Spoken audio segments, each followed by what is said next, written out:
An armed robbery leads Homeland Security to uncover another disturbing crime, and they tell us it's not uncommon for these types of criminals to get caught this way. CBS 4's Jacqueline Quynh is live with this story for us. Jacqueline. And Elliot, this is part of the reason why January has been proclaimed by the White House as National Human Trafficking Prevention Month, because things like this happen all around us.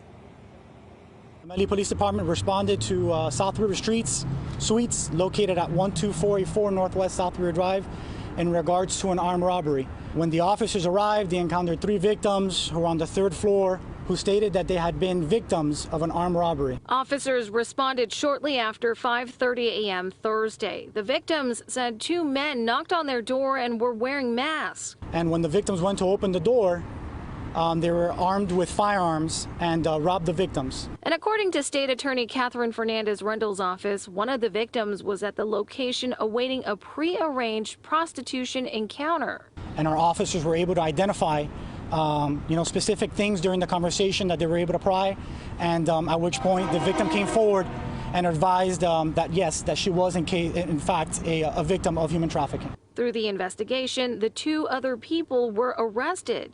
Now, 40-year-old Raul Antonio Jimenez Rodriguez and 30-year-old Gretel Canceres Crego are facing charges that include human trafficking and directing another to a place of prostitution. Broward was one of the places that she was trafficked in, and as well as Tampa. This case hits close to Roger Dehart. He's a Broward Sheriff's Office court bailiff. He's not only witnessed hearings on human trafficking, but says people he's known have been threatened with violence if they didn't comply. Violence towards her kids. And so, they had pictures of her kids. They knew what school she went to, what school they went to. Too often, he says, people don't know it's happening. I would encourage people to educate themselves. That is, look for signs that someone may be a victim. Here are a few tips from the U.S. Department of State. Signs of physical abuse, inability to speak alone, submissive or fearful, or that their identity or documents are being withheld. Now, there is a hotline if you or someone you know needs help. It's 1-888-373-7888.